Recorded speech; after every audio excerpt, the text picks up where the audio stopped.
शहर दे विच धुआं धुआं हो रहा, अग लगी हो रही है सारे पासे। पापा वैसे बच गए सीगे, बच के किसी तरह घर आ गए। कहते कि इदा इदा दंगा हो रहा है, तो असं दंगे नाम असं जानते ही नहीं सीगे कि दंगा किनू कहते हैं की आ। कहते कि बहुत लोग इकट्ठे हो करके मेरे उत्ते हमला किया।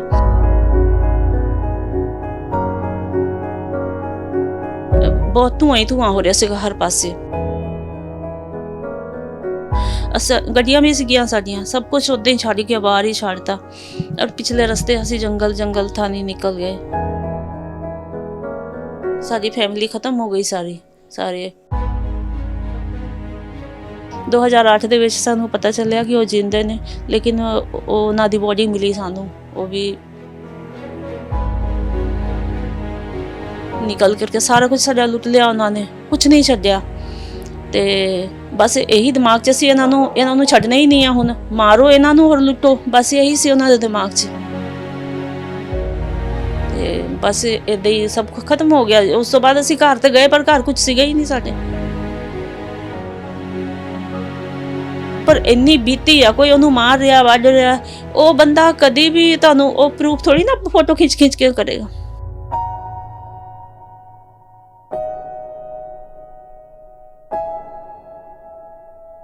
उनताली साल पहले का मंजर हर किसी नूं याद है, खासकर उत्तर भारत दे विच जो कुछ भी होया उसकी जिहड़ी मैमरीज है या वो तस्वीरां ने वो हर एक दे सामने आ जांदियां ने, खासकर जून के महीने दे विच। लेकिन ये शुरुआत सिर्फ पंजाब तो नहीं हुई, इसकी शुरुआत जिहड़ी है वो दिल्ली तो शुरू हो गई सी, जिहड़ी कि झारखंड बिहार ते होर भी कई थावां तक पहुंची, जिथे कि कई सिख परिवारां ने जिहड़ा है सिहा। कई सिख परिवारां दे जी नहीं रहे, लेकिन कई सिख परिवार अजिहे भी ने जिहड़ी अज भी उस मंजर नूं याद करदे ते रो पैंदे ने।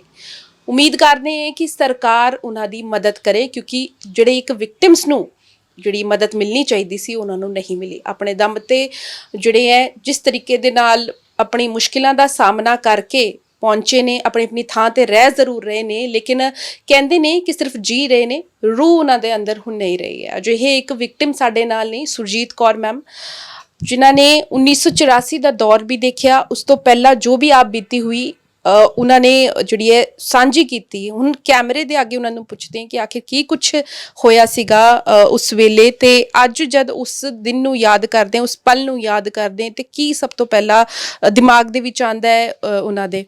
मैम, जिस तरीके दे नाल मैं गल कीती कि ये जिहड़ा मंजर है या ये महीना है, ये हर एक उस पंजाबी दे लई, मैं इकल्ले सिखां दी गल नहीं करांगी, हिंदुआं दी भी गल करांगी, सारियां दे, क्योंकि पंजाबी सारे इकट्ठे ने, सारियां दे लई अलग अलग जिहड़ी है इसदे इंपैक्ट ने, अलग अलग चीज़ां उन्हां नूं याद आ जांदियां ने। लेकिन तुसी जद देखिया ये सारा कुछ, उस वेले तुसी कहा बहुत छोटे सीगे, कित्थों शुरुआत हुई सी? मैम, बोकारो धनबाद सुने होने तुसी, सिंदरी FCI जिथे आ, सिंदरी खास सिंदरी असी रहिंदे सीगे। ते उस टाइम मैं छोटी उम्र दी सीगी, बहुत छोटी उम्र दी सीगी, लेकिन मेरे नाल बच्चे सीगे, 2 बच्चे मेरे सीगे। मेरा एक छोटा बेटा जिहड़ा वो होने वाला सीगा। ਤੇ ਸਵੇਰ ਦਾ ਟਾਈਮ ਸੀ, ਸਾਨੂੰ ਇਹ ਨਹੀਂ ਪਤਾ ਸੀਗਾ ਉਸ ਟਾਈਮ। ਅੱਜ ਕੱਲ੍ਹ ਤੇ TV ਵਗੈਰਾ ਵੀ ਹੈ ਨਾ, ਉਸ ਟਾਈਮ ਇੰਨਾ ਨਹੀਂ ਪਤਾ ਚੱਲਦਾ ਸੀਗਾ ਕਿ ਬਈ ਕੀ ਹੋਇਆ ਕੀ ਨਹੀਂ ਹੋਇਆ। ਬਸ ਇੱਕ ਬਹਿ ਗਈ, ਜਦੋਂ ਦੇਖ ਰਹੇ ਨਾ ਸ਼ਹਿਰ ਦੇ ਵਿੱਚ ਧੂਆਂ ਧੂਆਂ ਹੋ ਰਿਹਾ, ਅੱਗ ਲੱਗੀ ਹੋ ਰਹੀ ਆ ਸਾਰੇ ਪਾਸੇ। ਤੇ ਪਾਪਾ ਸਾਡੇ ਫਾਦਰ ਇਨ ਲਾ ਸੀਗੇ, ਉਹ ਗਏ ਹੋਏ ਸੀਗੇ, ਉਹ ਡਿਊਟੀ ਜਾ ਰਹੇ ਸੀਗੇ, ਉਹ ਸਰਕਾਰੀ ਜੋਬ ਦੇ ਵਿੱਚ ਸੀਗੇ। ਤਾਂ ਸਭ ਤੋਂ ਪਹਿਲਾ ਹਮਲਾ ਉਹਨਾਂ ਦੇ ਹੋਇਆ ਸਰਦਾਰ ਕੁਲਦੀਪ ਸਿੰਘ, ਜਾਮਾਡੋਬਾ ਨਾਮ ਸੀ, ਜਿੱਥੇ ਉਹਨਾਂ ਦਾ ਉਹਨਾਂ ਦੇ ਨਾਲ ਵਾਰਦਾਤ ਹੋਈ ਆ, ਜਦੋਂ ਭੀੜ ਨੇ ਉਹਨਾਂ ਨੂੰ ਸਭ ਤੋਂ ਪਹਿਲਾਂ ਕਵਰ ਕੀਤਾ ਸੀਗਾ, ਉਹ ਸੀ। ਤੇ ਉਹ ਤਾਂ ਬਚ ਗਏ ਸੀਗੇ, ਪਾਪਾ ਵੈਸੇ ਬਚ ਗਏ ਸੀਗੇ, ਬਚ ਕੇ ਕਿਸੇ ਤਰ੍ਹਾਂ ਘਰ ਆ ਗਏ। ਕਹਿੰਦੇ ਕਿ ਇੱਦਾਂ ਇੱਦਾਂ ਦੰਗਾ ਹੋ ਰਿਹਾ ਹੈਗਾ, ਤਾਂ ਅਸੀਂ ਦੰਗੇ ਨਾਮ ਨੂੰ ਅਸੀਂ ਜਾਣਦੇ ਹੀ ਨਹੀਂ ਸੀਗੇ ਕਿ ਦੰਗਾ ਕਿਹਨੂੰ ਕਹਿੰਦੇ ਆ ਕੀ ਆ। ਕਹਿੰਦੇ ਕਿ ਬਹੁਤ ਲੋਕ ਇਕੱਠੇ ਹੋ ਕਰਕੇ ਮੇਰੇ ਉੱਤੇ ਹਮਲਾ ਕੀਤਾ। ਤੇ ਉਸ ਤੋਂ ਬਾਅਦ ਬਈ ਬਾਹਰ ਕੋਈ ਨਾ ਜਾਇਓ। ਉਸ ਤੋਂ ਬਾਅਦ ਇਹ ਸਭ ਗੱਲਾਂ ਸੁਣਦੇ ਜਦੋਂ ਦੇਖ ਰਿਹਾ ਤਾਂ ਸਾਰੇ ਪਾਸੇ ਧੂੰਆਂ ਹੀ ਧੂੰਆਂ ਹੋ ਰਿਹਾ। ਗੱਡੀਆਂ ਸਾੜਤੀਆਂ, ਸਾਰੀਆਂ ਗੱਡੀਆਂ ਸਾੜ ਗਈਆਂ ਸੀਗੇ। ਲੋਕ ਭਗਦੜ ਮਚ ਰਿਹਾ ਸੀਗਾ, ਹੱਲਾ ਹੋ ਰਿਹਾ ਸੀਗਾ, ਤੇ ਲੋਕੀ ਸਮਾਨ ਖੋ ਰਹੇ ਸੀਗੇ। ਲੋਕਾਂ ਦੇ ਘਰ ਦੇ ਵਿੱਚ ਲੁੱਟ ਮਚਾਇਆ ਹੋਇਆ ਸੀਗਾ। ਗੁਰਦੁਆਰਾ ਸਾਹਿਬ ਵੀ ਦੇਖ ਰਹੇ ਸੀਗਾ, ਉੱਥੋਂ ਗੁਰਦੁਆਰਾ ਸਾਹਿਬ ਵੀ ਦਿਖ ਰਿਹਾ ਸੀਗਾ, ਜਿਵੇਂ ਬਹੁਤ ਧੂੰਆਂ ਹੀ ਧੂੰਆਂ ਹੋ ਰਿਹਾ ਸੀਗਾ ਹਰ ਪਾਸੇ, ਤੇ ਬਹੁਤ ਬੁਰਾ ਹਾਲ ਸੀਗਾ। ਤੇ ਉਸ ਤੋਂ ਬਾਅਦ ਜਦੋਂ ਕਹਿੰਦੇ ਕਿ ਸਾਡੇ ਸਿੱਖਾਂ ਦਾ ਘਰ, ਉੱਥੇ ਸਿੱਖ ਬਹੁਤ ਘੱਟ ਸੀਗੇ, ਤੇ ਜਿਹੜੇ ਸਾਡੇ ਨਾਲ ਮੁਸਲਿਮ ਫੈਮਿਲੀ ਸੀਗੇ ਉਹਨਾਂ ਨੇ ਕਿਹਾ ਕਿ ਤੁਸੀਂ ਘਰ-ਬਾਰ ਛੱਡ ਦਿਓ, ਤੁਸੀਂ ਨਿਕਲੋ ਇੱਥੋਂ। ਗੱਡੀਆਂ ਵੀ ਸੀਗੀਆਂ ਸਾਡੀਆਂ, ਸਭ ਕੁਝ ਉੱਦਾਂ ਹੀ ਛੱਡ ਕੇ ਬਾਹਰ ਹੀ ਛੱਡਤਾ ਔਰ ਪਿਛਲੇ ਰਸਤੇ ਅਸੀਂ ਜੰਗਲ ਥਾਣੀ ਨਿਕਲ ਗਏ। ਫਿਰ ਅਸੀਂ ਕਾਫੀ ਦੂਰ ਜਾ ਕੇ 4-5 ਕਿਲੋਮੀਟਰ ਦੂਰ ਜੰਗਲ ਦੇ ਵਿੱਚ ਅਸੀਂ ਰਹੇ, ਜਾ ਕੇ ਉੱਥੇ 3 ਦਿਨ ਅਸੀਂ ਉੱਥੇ ਰਹੇ ਹਾਂ।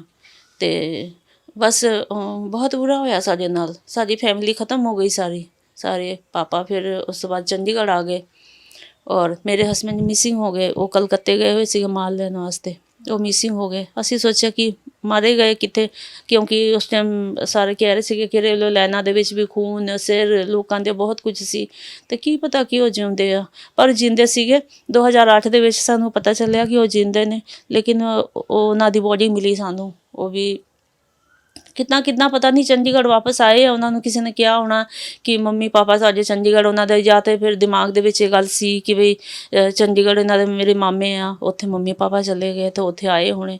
ਇੱਥੇ ਆਣ ਕੇ ਵੀ ਕੋਈ ਸੂਰਤ ਨਹੀਂ ਸੀ, ਨਾ ਉਹ ਸਾਨੂੰ ਲੱਭ ਰਹੇ ਸੀਗੇ, ਨਾ ਅਸੀਂ ਤਾਂ ਸਰ ਉਮੀਦ ਹੀ ਛੱਡਦਾ ਸੀਗਾ ਜੇ ਤੁਸੀਂ ਸਾਡੀ ਗੱਲ ਦਾ ਯਕੀਨ ਨਹੀਂ ਆਏਗਾ ਤਾਂ ਤੁਸੀਂ ਮੇਰੇ ਰਾਸ਼ਨ ਕਾਰਡ ਦੇ ਵਿੱਚ, ਰਾਸ਼ਨ ਕਾਰਡ ਹਾਲੇ ਰਾਸ਼ਨ ਤਾਂ ਮਿਲਦਾ ਨਹੀਂ ਹੈਗਾ, ਕੁਝ ਵੀ ਨਹੀਂ ਮਿਲਦਾ ਹੈਗਾ, ਲੇਕਿਨ ਰਾਸ਼ਨ ਕਾਰਡ ਦੇ ਵਿੱਚ ਵੀ ਉਹਨਾਂ ਦੇ ਮਤਲਬ ਕਿ ਹਸਬੈਂਡ ਉਹ ਹੈ ਨਹੀਂ ਉਹਦੇ ਵਿੱਚ। ਅਸੀਂ 96 ਦੇ ਵਿੱਚ ਰਾਸ਼ਨ ਕਾਰਡ ਇੱਥੇ ਬਣਿਆ ਸੀਗਾ ਤੇ ਮੈਂ ਕਿਹਾ ਹਸਬੈਂਡ ਮੇਰੇ ਹੈ ਨਹੀਂ, ਤੇ ਇਹ ਕੁਛ ਹੋਇਆ ਸਾਡੇ ਨਾਲ। ਜੀ ਮੈਮ, ਜਿਸ ਤਰੀਕੇ ਦਾ ਨਸ਼ਲਕੁਸ਼ੀ ਹੋਈ ਉੱਥੇ, ਕੀ ਜਿਹੜੇ ਉੱਥੇ ਲੋਕ ਆ ਰਹੇ ਸੀਗੇ, ਜਿਹੜੇ ਘਰ ਜਲਾ ਰਹੇ ਸੀ ਜਾਂ ਜਿਹੜੇ ਹੁੜਦੰਗ ਕਰ ਰਹੇ ਸੀ, ਉਹ ਕੀ ਆਪਣੇ ਮੂੰਹੋਂ ਕਹਿ ਰਹੇ ਸੀ? ਉਹ ਇਹੀ ਕਹਿ ਰਹੇ ਸੀਗੇ ਕਿ ਸਿੱਖੋं को मारो, ਇਹਨਾਂ ਦੇ ਨਸਲ ਖਤਮ ਕਰ ਦੋ, जब ताकि एक भी नहीं। और लुट मचाया होया सी बहुत ज़्यादा, क्योंकि सिख फैमिली जिथे भी होंदे आ ये मेहनत बहुत करते हैं, मेहनत करके इन्हों ने गड्डियां भी पा लेंदे आ, घर भी पाते, सारा कुछ वधिया इन्हों दा हुंदा हैगा, ते फैमिली भी अच्छी हुंदी आ। ते इन्हों दे बस एक ही चीज़ से इन्हों पहला लुटो मारो, मारन का मतलब भी होई थी। देख लो मेरे नूं भी सट लगी हुई है, मेरे पैरों से हजे साडे निशान खत्म नहीं होए आ, जो डांगा मार के सानू घरों कढ़िया उन्होंने कि चलो निकलो यहाँ से, निकलो यहाँ से, निकल करके सारा कुछ साडा लुट लिया उन्होंने, कुछ नहीं छड्डिया। ते बस यही दिमाग च सी इन्हां नूं छड्डना ही नहीं है, हुण मारो इन्हां नूं और लुटो, बस यही सी उन्हां दे दिमाग च। ਫਿਰ ਕਿਸ ਤਰੀਕੇ ਦੇ ਨਾਲ ਤੁਸੀਂ ਉਸ ਜੰਗਲ ਤੋਂ ਬਾਹਰ ਆਏ? ਤੁਸੀਂ ਕਿਹਾ ਕਿ ਆਰਮੀ ਵੀ ਆਈ ਵੀ ਸੀ ਉੱਥੇ। ਆਰਮੀ ਤੀਸਰੇ ਦਿਨ ਆਈ ਆ, ਆਰਮੀ ਉਸ ਦਿਨ ਨਹੀਂ ਆਈ ਆ। ਅਸੀਂ ਤਾਂ ਪਹਿਲਾਂ ਉੱਥੇ ਲੁਕੇ ਰਹੇ ਆ। ਜਦੋਂ ਤੀਸਰੇ ਦਿਨ ਸ਼ਾਮ ਹੋਈ ਆ ਤੇ ਜਦੋਂ ਸਾਰਾ ਕੁਝ ਹੋਇਆ, ਜਦੋਂ ਸਰਕਾਰ ਨੇ ਆਪਣਾ ਮੋਰਚਾ ਸੰਭਾਲਿਆ, ਉਸ ਤੋਂ ਬਾਅਦ ਆਰਮੀ ਅਨਾਉਂਸਮੈਂਟ ਕਰ ਰਹੇ ਸੀਗੇ, ਆਵਾਜ਼ ਆ ਰਹੀ ਸੀਗੀ ਕਿ ਬਈ ਅਗਰ ਕੋਈ ਵੀ ਤੁਸੀਂ ਬਾਹਰ ਕਿਤੇ ਲੁਕੇ ਹੋਏ ਹੋ, ਕਿਤੇ ਵੀ ਲੁਕੇ ਹੋਏ, ਤੁਸੀਂ ਬਾਹਰ ਆ ਜਾਓ, ਅਸੀਂ ਤੁਹਾਡੀ ਹੈਲਪ ਕਰਨ ਵਾਸਤੇ ਆਏ ਆ, ਅਸੀਂ ਤੁਹਾਨੂੰ ਮਾਰਨਾ ਨਹੀਂ ਆ। ਉਸ ਤੋਂ ਬਾਅਦ ਸਾਡੇ ਘਰ ਦੇ ਜਿਹੜੇ ਬੰਦੇ ਸੀਗੇ, ਜੈਂਟਸ ਸੀਗੇ, ਉਹ ਨਿਕਲ ਕੇ ਗਏ ਬਾਹਰ। ਤੇ ਉਹਨਾਂ ਨੇ ਫਿਰ ਬਈ ਉਹਨਾਂ ਨੇ ਕਿਹਾ ਕਿ ਵੀ ਸਾਡੇ ਨਾਲ, ਉਹਨਾਂ ਨੇ ਦੂਰੋਂ ਪਹਿਲਾਂ ਦੇਖਿਆ ਕਿ ਹਾਂ ਮਿਲਟਰੀ ਵਾਲਿਆਂ ਦੀ ਗੱਡੀ ਹੈ, ਫਿਰ ਉਹਨਾਂ ਨੇ ਕਿਹਾ ਕਿ ਸਾਡੇ ਬੰਦੇ ਹੈਗੇ ਆ, ਫਿਰ ਉਹ ਗੱਡੀ 'ਚ ਬਿਠਾ ਕੇ ਸਾਨੂੰ ਗੁਰਦੁਆਰਾ ਸਾਹਿਬ ਛੱਡਿਆ ਰਾਤ ਨੂੰ ਲੈ ਜਾ ਕੇ। ਉਸ ਤੋਂ ਬਾਅਦ ਸਟੇਬਲ ਹੋਣ 'ਚ ਕਿੰਨਾ ਸਮਾਂ ਲੱਗਿਆ? ਕਿਉਂਕਿ ਘਰ ਦੁਬਾਰਾ ਜਾ ਪਾਏ ਤੁਸੀਂ, ਜਾਂ ਬੱਚੇ ਤੁਸੀਂ ਕਿਹਾ ਕਿ ਜਿਹੜੇ, ਕਿਉਂਕਿ ਸਰਦਾਰ ਸੀਗੇ ਤੇ ਪੱਗ ਲਾਈ ਹੋਣੀ ਬੱਚਿਆਂ ਨੇ ਵੀ ਜਿਹੜੀ ਹੈ, ਪਰ ਉਹਨਾਂ ਨੂੰ ਤੁਸੀਂ ਗੁੱਤਾਂ ਕੀਤੀਆਂ? ਉਹ ਗੁੱਤਾਂ ਅਸੀਂ ਕੀਤੀਆਂ ਜਿਸ ਟਾਈਮ ਅਸੀਂ ਉੱਥੋਂ ਨਿਕਲੇ ਆ, ਉਸ ਟਾਈਮ ਗੁੱਤਾਂ ਕੀਤੀਆਂ ਬੱਚਿਆਂ ਦੀ, ਕਿ ਮਤਲਬ ਕੁੜੀ ਸਮਝ ਕੇ, ਕਿਉਂਕਿ ਜਿਹੜੇ ਮੁੰਡੇ ਸੀਗੇ ਜ਼ਿਆਦਾਤਰ ਕਿ ਟਰੱਕਾਂ ਦੇ ਵਿੱਚ ਅੱਗ ਲਗਾ ਕੇ ਉਹਦੇ ਅੱਗ ਦੇ ਵਿੱਚ ਬੱਚੇ, ਜਿੰਦੇ ਬੱਚੇ ਸੁੱਟੀ ਜਾਂਦੇ ਸੀਗੇ, ਤੇ ਕੁੜੀਆਂ ਨੂੰ ਨਹੀਂ ਮਾਰ ਰਹੇ ਸੀਗੇ, ਇਹ ਸੀ। ਤੇ ਤਾਂ ਕਰਕੇ ਅਸੀਂ ਗੁੱਤਾਂ ਕੀਤੀਆਂ ਬੱਚਿਆਂ ਦੇ। ਆਪਣੇ ਬੜੇ ਬੇਟੇ ਦੀ ਵੀ ਗੁੱਤ ਕੀਤੀ ਕਿ ਬਈ ਚਲੋ ਬੱਚਾ ਬਚ ਜਾਊਗਾ ਕਿਸੇ ਤਰ੍ਹਾਂ ਨਾਲ। ਬਾਕੀ ਇੱਕ ਗੁੜੀਆ ਸੀਗੀ ਮੇਰੇ ਕੋਲ, ਉਹ 1.5 ਸਾਲ ਦੀ ਸੀਗੀ, ਤੇ ਇੱਕ ਛੋਟਾ ਬੇਟਾ ਮੇਰਾ, ਉਹ ਮੇਰੇ ਥੋੜ੍ਹੇ ਦਿਨ ਦਾ ਹੋਣ ਵਾਲਾ ਸੀਗਾ, ਮੇਰੇ ਕੁੱਖ 'ਚ ਸੀਗਾ। ਤੇ ਬਸ ਇੱਦਾਂ ਹੀ ਸਭ ਕੁਝ ਖਤਮ ਹੋ ਗਿਆ। ਉਸ ਤੋਂ ਬਾਅਦ ਅਸੀਂ ਘਰ ਤੇ ਗਏ, ਪਰ ਘਰ ਕੁਝ ਸੀਗਾ ਹੀ ਨਹੀਂ ਸਾਡੇ। ਹਾਂਜੀ, ਕੁਝ ਵੀ ਨਹੀਂ ਸੀ। ਜਿਵੇਂ ਕਹਿੰਦੇ ਨਾ ਪ੍ਰੂਫ ਦਿਖਾਓ, ਜੇ ਦੇਖੋ ਜੇ ਤੇ ਬੰਦੇ ਦੇ ਉੱਪਰ ਇੰਨੀ ਬੀਤੀ ਆ, ਕੋਈ ਉਹਨੂੰ ਮਾਰ ਰਿਹਾ, ਵੱਢ ਰਿਹਾ, ਉਹ ਬੰਦਾ ਕਦੀ ਵੀ ਤੁਹਾਨੂੰ ਉਹ ਪ੍ਰੂਫ ਥੋੜ੍ਹੀ ਨਾ ਫੋਟੋ ਖਿੱਚ ਕੇ ਕਰੇਗਾ, ਫੋਟੋ ਨਹੀਂ ਨਾ ਖਿੱਚੂਗਾ। ਨਾ ਹੀ ਪਹਿਲਾਂ ਇੰਨਾ ਕੁਛ ਇੰਤਜ਼ਾਮ ਸੀ ਸਾਡੇ ਕੋਲ, ਕੁਛ ਵੀ ਨਹੀਂ ਸੀ। ਨਾ ਕੋਈ ਸਾਡੇ ਕੋਲ ਇਹ ਮੋਬਾਈਲ ਸੀ, ਕੋਈ ਮੋਬਾਈਲ ਹੈ ਹੀ ਨਹੀਂ ਸੀ ਉਸ ਟਾਈਮ। ਤੇ ਬਸ ਸਾਡੇ ਕੋਲ ਨਾ ਕੋਈ ਪ੍ਰੂਫ ਸੀ ਨਾ ਕੁਛ, ਬਸ ਇਸ ਤਰ੍ਹਾਂ ਹੀ ਅਸੀਂ ਬਸ ਰੁਲਦੇ ਰਹੇ। ਬਸ ਚੰਡੀਗੜ੍ਹ ਆਏ ਆ, ਚੰਡੀਗੜ੍ਹ ਦੇ ਵਿੱਚ ਆ ਕਰਕੇ ਅਸੀਂ ਬਸ ਜਦੋਂ ਸਭ ਨਾਲ ਮਿਲੇ ਆ, ਤਾਂ ਫਿਰ ਉਹਨਾਂ ਨੇ ਕਿਹਾ ਕਿ ਬਈ ਕੁਛ ਇੱਕ ਭੈਣ ਜੀ ਹੈਗੇ ਇੱਧਰ 40 'ਚ ਹੈਗੇ, ਉਹ ਵੀ ਪੀੜਿਤ ਫੈਮਿਲੀ 'ਚ ਹੋਈ ਆ, ਪਰ ਉਹਨਾਂ ਨੂੰ ਕੁਛ ਥੋੜ੍ਹਾ ਬਹੁਤ ਮਿਲਿਆ ਹੈਗਾ। ਤੇ ਉਹਨਾਂ ਨੇ ਮੇਰੇ ਨਾਲ ਕੰਟੈਕਟ ਕੀਤਾ। ਉਹਨਾਂ ਨੇ ਕਿਹਾ ਕਿ ਜਦ ਪਤਾ ਚੱਲਿਆ ਤੇ ਫਿਰ ਕਹਿੰਦੇ ਸੁਰਜੀਤ ਲੈ ਕੇ ਚੱਲਦੇ ਆ ਤੈਨੂੰ। ਫਿਰ ਲੈ ਕੇ ਤੇ ਜਦ SGPC ਵਾਲਿਆਂ ਨੇ ਵੀ ਮਨਾ ਕਰਤਾ। ਉਹਨਾਂ ਨੇ ਕੋਈ ਮਤਲਬ ਉਹਨਾਂ ਦੇ ਵੱਲੋਂ ਕੋਈ ਜਵਾਬ ਨਹੀਂ ਆਇਆ ਕਿ ਬਈ ਇੱਕ ਫੈਮਿਲੀ ਆ ਤੇ ਉਹਦੇ ਨਾਲ ਛੋਟੇ ਛੋਟੇ ਬੱਚੇ ਆ ਤੇ ਮੈਂ ਵੀ ਕਿੰਨੇ 18-20 ਸਾਲ ਦੀ ਸੀਗੀ ਤੇ ਕਿੱਦਾਂ ਪਾਲੂਗੀ, ਕਿੱਦਾਂ ਰਹੂਗੀ। ਉਹਨਾਂ ਨੇ ਵੀ ਨਹੀਂ ਸੁਰਤ ਲਈ ਕਿਸੇ ਨੇ ਵੀ। ਫਿਰ ਜਦੋਂ ਬਾਦਲ ਫੈਮਿਲੀ ਨੇ ਵੀ, ਉਹਦਾ ਆਂਟੀ ਨੇ ਵੀ ਕਹਿਤਾ, ਜਿਹੜੇ ਮਿਸਿਸ ਬਾਦਲ ਸੀਗੇ ਉਸ ਟਾਈਮ ਜਿਉਂਦੇ ਸੀਗੇ, ਕਹਿੰਦੇ 25 ਸਾਲ ਹੋ ਗਏ, ਤੁਸੀਂ ਭੁੱਲ ਜਾਓ ਇਸ ਗੱਲ ਨੂੰ। ਤੇ ਅਸੀਂ ਕਿਹਾ ਕਿ ਵੀ ਕਿੱਦਾਂ ਭੁੱਲ ਸਕਦੇ, ਅਸੀਂ ਤਾਂ ਨਹੀਂ ਭੁੱਲ ਸਕਦੇ। ਨਹੀਂ ਸਾਨੂੰ ਕੋਈ ਹੈਲਪ ਕਰੂਗਾ ਉਹ ਗੱਲ ਵੱਖਰੀ ਹੈ, ਪਰ ਅਸੀਂ ਭੁੱਲ ਤਾਂ ਨਹੀਂ ਸਕਦੇ। ਇਹ ਤਾਂ ਸਾਡੇ ਜਦੋਂ ਤੀਕ ਜੀਵਾਂਗੇ ਉਦੋਂ ਤੀਕ ਇਹ ਸਭ ਗੱਲਾਂ ਸੁਣਦੇ ਆ, ਮੰਜ਼ਰ ਉਹ ਸਾਡੇ ਅੱਖਾਂ ਦੇ ਸਾਹਮਣੇ ਹੁੰਦੀਆਂ ਸਾਰੀਆਂ ਗੱਲਾਂ। ਕਿੱਦਾਂ ਬੰਦਾ ਭੁੱਲ ਸਕਦਾ ਜਦੋਂ ਜਿਹੜਾ ਬੰਦਾ ਬੱਚੇ ਨੇ ਕੁਝ ਦੇਖਿਆ ਹੀ ਨਹੀਂ ਜ਼ਿੰਦਗੀ 'ਚ। ਅੱਜ ਕੱਲ੍ਹ ਦੇਖੋ ਤਾਂ 27-28 ਸਾਲ ਦੇ ਬੱਚਿਆਂ ਦੇ ਵਿਆਹ ਹੁੰਦੇ ਆ, ਔਰ ਇੰਨੀ ਉਮਰ 'ਚ ਜਿਹਨੇ 18-20 ਸਾਲ 'ਚ ਸਾਰੀ ਦੁਨੀਆ ਹੀ ਉਜੜ ਗਈ ਹੋਵੇ। ਛੋਟੇ ਛੋਟੇ ਬੱਚਿਆਂ ਦੀ ਜ਼ਿੰਮੇਵਾਰੀ ਮੇਰੇ ਸਿਰ 'ਚ ਸੀ। ਫਿਰ ਕੀ ਰਹਿ ਗਿਆ? ਕੁਝ ਵੀ ਨਹੀਂ ਰਹਿ ਗਿਆ, ਕੁਝ ਦੇਖਿਆ ਹੀ ਨਹੀਂ ਜ਼ਿੰਦਗੀ 'ਚ। ਤੇ ਹੁਣ ਤੁਹਾਡੀ ਫੈਮਿਲੀ ਦੇ ਵਿੱਚੋਂ ਕੌਣ ਰਹਿ ਗਏ ਨੇ, ਚਾਹੇ ਪੇਕਾ ਪਰਿਵਾਰ ਹੋਵੇ ਜਾਂ ਸਹੁਰਾ ਪਰਿਵਾਰ ਹੋਵੇ? ਪਿਕਾ ਪਰਿਵਾਰ ਦੇ ਵਿੱਚ ਪਾਪਾ ਮਦਰ ਇਨ ਲੋ ਵੀ ਨਹੀਂ ਰਹੇ, ਫਾਦਰ ਇਨ ਲੋ ਵੀ ਨਹੀਂ ਰਹੇ, ਔਰ ਮੇਰੇ ਹਸਬੈਂਡ ਵੀ ਨਹੀਂ ਰਹੇ, ਤੇ ਕੋਈ ਵੀ ਨਹੀਂ ਮੇਰੇ ਨਾਲ। ਬਸ ਬੱਚੇ ਸੀਗੇ 3, ਉਹ ਮੇਰੇ ਨਾਲ ਹੈਗੇ ਆ। ਪੇਕਾ ਪਰਿਵਾਰ ਦੇ ਵਿੱਚ ਉਹ ਲੋਕ ਉੱਧਰ ਹੀ ਹੈਗੇ, ਝਾਰਖੰਡ ਦੇ ਵਿੱਚ ਹੀ ਰਹਿੰਦੇ ਹੈਗੇ ਆ। ਮੇਰੇ ਭਰਾ ਹੈਗੇ ਨੇ 2, ਔਰ ਮੰਮੀ ਹੈਗੇ ਆ। ਜਾਂਦੇ ਹੋ ਤੁਸੀਂ ਉੱਥੇ? ਉਹ ਯਾਦ ਆਉਂਦਾ ਸਾਰਾ ਕੁਝ? ਹਾਂਜੀ, ਯਾਦ ਆਉਂਦੀ ਹੈ। ਉੱਥੇ ਅਸੀਂ ਜਾਂਦੇ ਆ। ਮੈਂ 10 ਸਾਲ ਬਾਅਦ ਗਈ ਸੀਗੀ, ਬਹੁਤ ਪਹਿਲਾਂ ਗਈ ਸੀਗੀ। ਤੇ ਮੰਮਾ ਬਿਮਾਰ ਸੀਗੇ ਤੇ ਮੈਂ 10 ਸਾਲ ਬਾਅਦ ਗਈ ਸੀਗੀ। ਤੇ ਬਸ ਉਹ ਸਭ ਭੁੱਲਦਾ ਨਹੀਂ ਹੈਗਾ। ਉੱਥੋਂ ਹੀ ਕ੍ਰੋਸ ਕਰਕੇ ਜਾਈਦਾ, ਉਹੀ ਮੰਜ਼ਰ, ਉਹੀ ਸਾਰਾ ਕੁਝ ਯਾਦ ਆਉਂਦੀ ਹੈ ਦੇਖ ਕਰਕੇ ਕਿ ਇੱਥੇ ਹੀ ਅਸੀਂ ਬਚਪਨ ਵੀ ਉੱਥੇ ਹੀ ਬੀਤੀ ਸੀ, ਔਰ ਉੱਥੇ ਹੀ ਅਸੀਂ ਉਜੜ ਵੀ ਗਏ, ਸਭ ਕੁਝ ਖਤਮ ਵੀ ਹੋ ਗਿਆ। ਸਾਡੇ ਨਾਲ ਤਾਂ ਪਾਕਿਸਤਾਨ ਵਾਲਾ ਹਾਲ ਹੋਇਆ। ਉਹ ਵੀ ਪਾਕਿਸਤਾਨ 'ਚ ਵੀ ਪਤਾ ਨਹੀਂ ਇੱਦਾਂ ਹੋਇਆ ਸੀ ਕਿ ਨਹੀਂ ਹੋਇਆ ਸੀ। ਸਾਡੇ ਨਾਲ ਬਹੁਤ ਬੁਰਾ ਹੋਇਆ।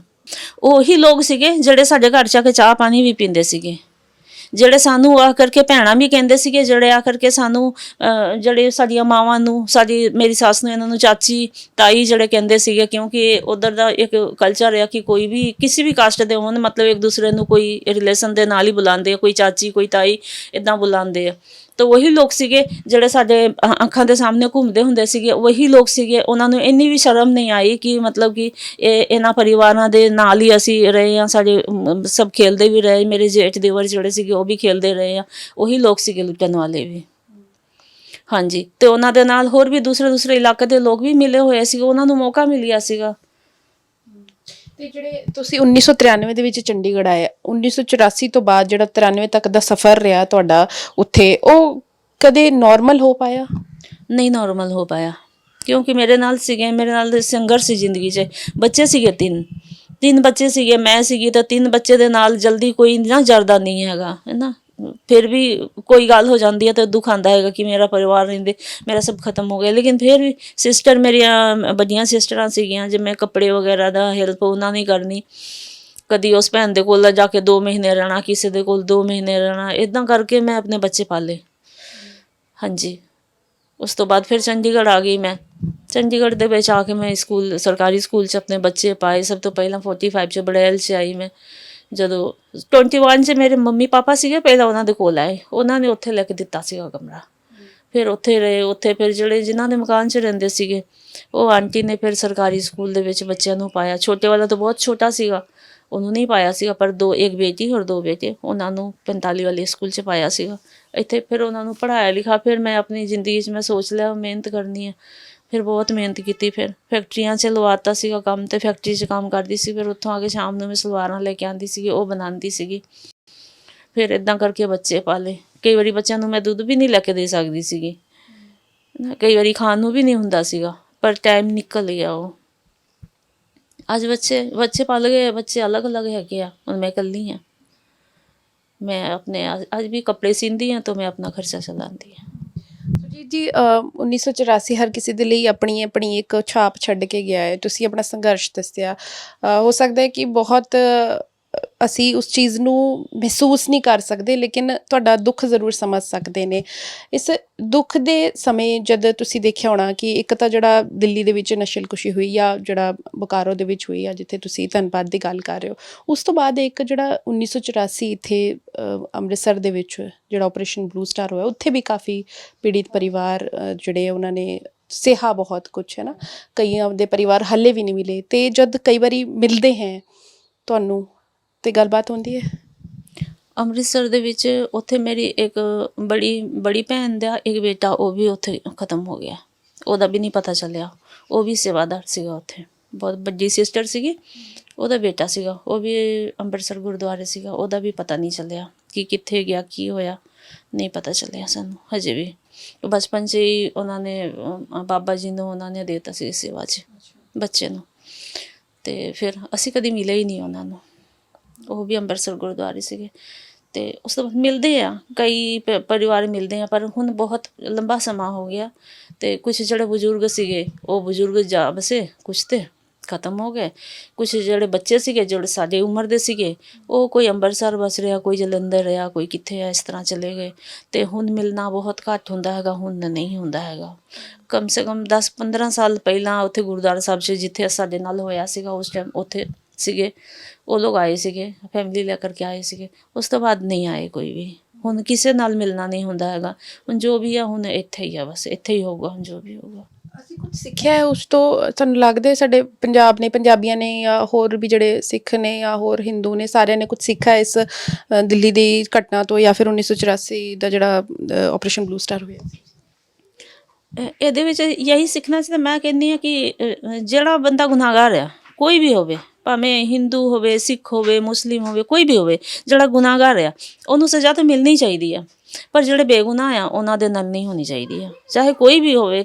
ਹੁਣ ਵੀ ਕਈ ਵਾਰੀ ਦੇਖਦੇ ਹਾਂ ਕਿ ਕਿਤੇ ਵੀ ਮੁਸਲਿਮ ਫੈਮਿਲੀ ਦੇ ਨਾਲ, ਹੁਣ ਜਿਵੇਂ ਬਿਲਕਿਸ ਬਾਨੋ ਆ, ਦੇਖੋ ਕਿੰਨਾ ਬੁਰਾ ਹੋਇਆ ਉਹਨਾਂ ਦੇ ਨਾਲ, ਠੀਕ ਹੈ। ਉਹ ਦੇਖਦੇ ਹਾਂ ਤਾਂ ਸਾਨੂੰ ਬਹੁਤ ਅੰਦਰੋਂ ਅਸੀਂ ਤੜਫਦੇ ਹਾਂ ਕਿ ਇਹ ਕੈਸੀ ਜ਼ਾਲਿਮ ਸਰਕਾਰ ਆ, ਹੈਂ। ਇਹ ਸਰਕਾਰ ਨੂੰ ਇੰਨੀ ਸ਼ਰਮ ਨਹੀਂ ਆਈ ਕਿ ਇੰਨਾ ਗੁਨਾਹ ਕਰਕੇ ਬੈਠਾ ਹੈਗਾ ਜਿਹੜਾ ਬੰਦਾ, ਉਹਨੂੰ ਸਿਰ 'ਚ ਬਿਠਾਇਆ, ਉਹਨੂੰ ਇਹ ਲੋਕ ਹਾਰ ਪਾ ਰਹੇ ਆ। ਉਹ ਸਾਡੇ ਨਾਲ ਵੀ ਇੱਦਾਂ ਹੀ ਹੋਈ ਆ, ਲੇਕਿਨ ਉਹਦੇ ਨਾਲ ਉਸ ਤੋਂ ਵੀ ਵੱਧ ਕੀ ਹੋਇਆ ਹੈਗਾ, ਸਾਡੇ ਨਾਲੋਂ ਵੀ ਵੱਧ ਕੇ ਅਸੀਂ ਜਿਉਂਦੇ ਆ, ਲੇਕਿਨ ਉਹ ਜੀ ਕਰਕੇ ਵੀ ਵਿਚਾਰੀ ਉਹ ਮਤਲਬ ਕਿ ਲਾਸ਼ ਦੇ ਬਰਾਬਰ ਜੀ ਰਹੀ ਆ। ਉਸ ਲੇਡੀਜ਼ ਨੂੰ, ਉਹਨੂੰ ਵੀ ਮੈਂ ਕਹਿੰਦੀ ਹਾਂ ਸਰਕਾਰ ਨੂੰ ਇਨਸਾਫ ਦੇਣਾ ਚਾਹੀਦਾ, ਉਹਨਾਂ ਲੋਕਾਂ ਨੂੰ ਦੁਬਾਰਾ ਤੋਂ ਅੰਦਰ ਕਰਨਾ ਚਾਹੀਦਾ। ਇਨਸਾਫ ਸਾਰਿਆਂ ਨੂੰ ਮਿਲਣਾ ਚਾਹੀਦਾ ਹੈ, ਤੇ ਇਹੀ ਇਨਸਾਫ ਦੀ ਮੰਗ ਜਿਹੜੇ ਹੈ 1984 ਦੰਗਾ ਪੀੜਿਤ ਜਾਂ ਫਿਰ ਆਪਰੇਸ਼ਨ ਬਲੂ ਸਟਾਰ ਦੇ ਜਿਹੜੇ ਪੀੜਿਤ ਨੇ ਉਹ ਅਜੇ ਵੀ ਕਰ ਰਹੇ ਨੇ। ਤੇ ਅੱਜ ਸੁਰਜੀਤ ਜੀ ਦਾ ਜਿਹੜਾ ਦੁੱਖ ਹੈ ਉਹਨਾਂ ਨੇ ਆਪਣੀ ਆਪ ਬੀਤੀ ਸੁਣਾਈ। ਅਜਿਹੀ ਬਹੁਤ ਸਾਰੇ ਲੋਕ ਹੋਣੇ ਹੈ, ਅਜਿਹੇ ਬਹੁਤ ਪਰਿਵਾਰ ਹੋਣੇ ਹੈ ਜਿਨ੍ਹਾਂ ਦੀ ਤੱਕ ਜਿਹੜੀ ਹੈ ਆਪਣੀ ਆਵਾਜ਼ ਪਹੁੰਚਾਉਣ ਦਾ ਕੋਈ ਜ਼ਰੀਆ ਨਾ ਹੋਵੇ। ਤੇ ਜਿਸ ਤਰੀਕੇ ਨਾਲ ਉਹਨਾਂ ਨੇ ਦੱਸਿਆ ਕਿ ਜਿਹੜਾ ਗੁਨੇਗਾਰ ਹੋਇਆ ਉਸੇ ਨੂੰ ਸਜ਼ਾ ਮਿਲਣੀ ਚਾਹੀਦੀ ਹੈ, ਬੇਗੁਨਾਹਾਂ ਨੂੰ ਨਹੀਂ। ਕੈਮਰਾ ਪਰਸਨ ਰੁਪਿੰਦਰ ਦੇ ਨਾਲ ਪੂਜਾ ਵਰਮਾ, ਪੰਜਾਬ ਟੁਡੇ, ਚੰਡੀਗੜ੍ਹ।